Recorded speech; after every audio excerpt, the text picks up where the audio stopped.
Welcome back to my channel. This is Detroit Alley Cat, and I have a really interesting story for you. So without further ado, let's get spooky. So, before I begin my little story, I would really like it if you took this moment to hit the subscribe button and ring the bell thing, because you have to ring the bell thing. And then if you could like and then write a comment. I hope you are having an amazing quarantine. So today we're going to be talking about the Estelle Gaylord slaughterhouse. This is a really interesting story that I found while I was doing the Pear Cheney story. And if you haven't watched my Pear Cheney story, I'll do like a quick summary for you. Pear Cheney is a city in Michigan that basically was settled, and within I think like 20 or 30 years it was a complete ghost town. The only thing that's left there is the cemetery, and it is, the legend is that the town is cursed, and anything that is attached to it is cursed to it too. So as I was doing the research to this story, I saw this like really creepy barn, and it just was like really eerie, and I was wondering, what's the story with this, because it said like slaughterhouse in Michigan, and I thought, well, this has to be a haunted house. Well, it's kind of the truth, and it's kind of mixed in between. So let's talk about Gaylord first, because that's kind of an important part of this story. Gaylord was settled in 1874. It is a farming country, and most of the business is done by the railroad industry and the lumber industry. If you don't live in Michigan, I'm going to give you a quick representation on the map where Gaylord is. So if you are from Michigan, the first thing that we do, some of you are going to be like, no, that's not what we do. Well, this is what I do. We stick our hand up, because the state of Michigan, if you live in the lower peninsula, looks like a mitt, and we tell you where we live. This Gaylord, this town, is actually like up here, which I did not know. I thought it was closer to down here, but it's actually up here. So fun fact is, the higher up you get into the Michigan state, the more severe the weather is, and the closer to Canada you get, it's more colder, the harsher the conditions. So it's really hard living, especially if you think about in the 18th century what it must have been like, because we didn't have like all these huge cities like evolved like they are now. We also have an upper peninsula, which most of you guys know, that is like no man's land. I mean, there is some stuff up there, but it's very vacant and not populated. It's beautiful to go up there during like the summer, because they have like falls and all kinds of stuff that I want to do, but I'm just giving you a background as to like what this area was like in the 1800s. I don't know if I told you this, but I filmed this at night, and I don't know, it's the filming must have been cursed, because it was all fuzzy and crazy. So basically, Gaylord in the 1800s it's a hard place to live. And usually when you start like a farm life here, and in any state, it has like families farm together. The more kids you have, the more help you have working in the farms. So this family settled into this farmland, and they had 3 boys and 2 girls, which is it's a good balance. A lot of the families back then really liked to have a lot of males, because that way they were, back in the day, they considered sons more able-bodied to work on the farm, and the females stayed inside and they did their sewing and the cooking and all that kind of stuff. So this is a nice little mix of this family that lived in this farmhouse. I tried to do a lot of research about this family, and due to the fact that we are in quarantine, I can't really go to like the library and look up public history. So I was not able to find out the family's name. I don't have any like criminal like reports or any police reports. I don't even know if that stuff would be available. They have something called microfiche that they have. I don't know if they still use that. I guess I'll be seeing the more I get into these kind of stuff, but because we're in quarantine, I'm pretty much like, I have to use what's available on the internet. And they don't have the name of this family, but they do have some more background about Gaylord. So, Gaylord was named after Augustine Smith Gaylord, and he was the attorney for the railroad company that settled in the area. And that's I don't know if he lived in the town or not. He was considered an important part of the town, so the town was actually named after him. And later on, he was quoted as becoming the county seat. I don't know what the county seat is, if that's like a politician, if that's somebody that like is like a mayor of a town, but that is who Augustine Smith was. Augustine Smith Gaylord. So that gives you a little bit about the town. So it says in the 1800s there was this family. Now what I did notice is that it said that Gaylord had not been established until 1874. So I'm gonna say that it was probably right around that time that this incident happened. They had this family living in this farmhouse, and it's a pretty big property. So there's like a farmhouse and like, I don't know, about 20 acres, maybe even less than that. I'm gonna use feet. I'm good with feet. Like about 200 or 300 feet that way, there's like a small shed. So they said that a drifter came up to that house and basically asked for work.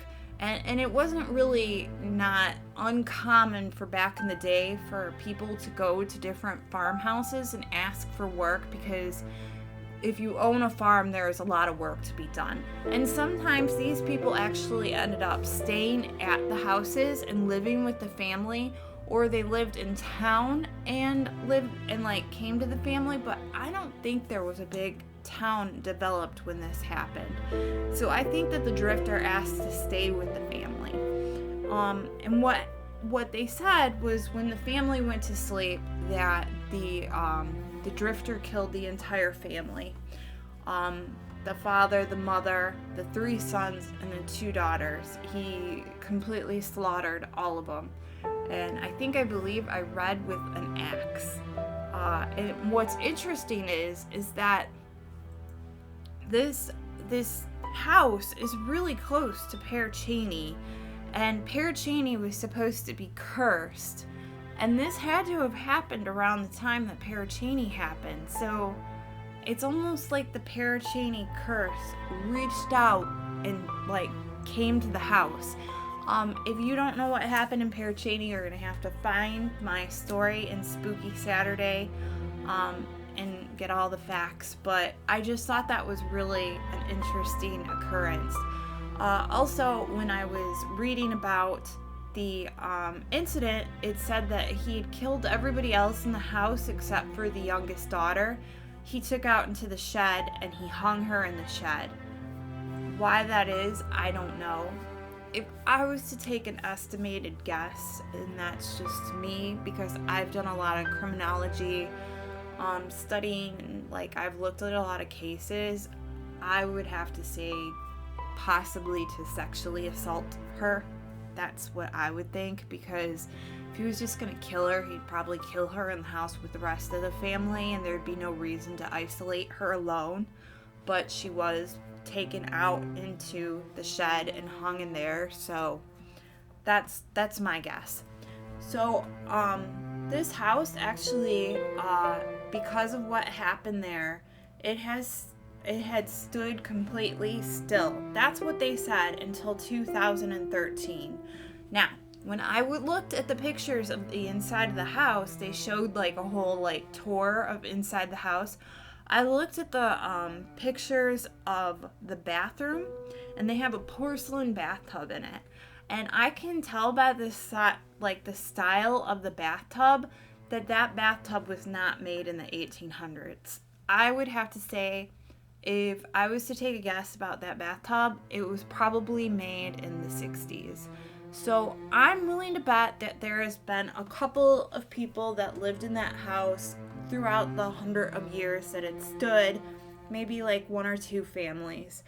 I have no doubt that the house has been like really cheap, or because of how rural that area is, that they've had a hard time selling it. But like I said, I saw the picture of the bathtub, and I could just tell that the house had actually like had a couple people in it. So here's something really crazy and interesting too. In 2013, a couple actually ended up buying the house or renting the house, and they turned it into a haunted house.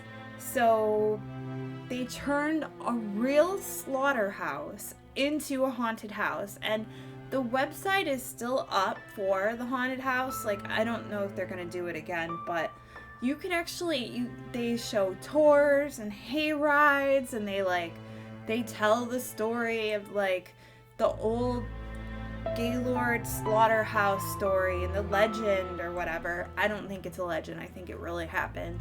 But I think that's really morbid. Like, it's very adult themed. I don't know if they let kids go to it or what, but yeah, the haunted house, they had a couple that used it for a haunted house, and I guess because of these people making this into a haunted house, this farm actually got a lot of like exposure. A lot of people became very, very interested in it, like paranormal investigators and like witch hunters, ghost hunters. But they did do an interview with the woman who ran the haunted house, and she said that the house was definitely haunted. She could tell, but not by evil spirits, by mischievous spirits. I'm just gonna tell you what I think. I think that if stuff did happen while she was there, she would not want to tell people that it was like evil spirits, because you're not gonna want to go to a place where you think evil spirits are, or you're not gonna want to take your family to a haunted house where evil spirits are.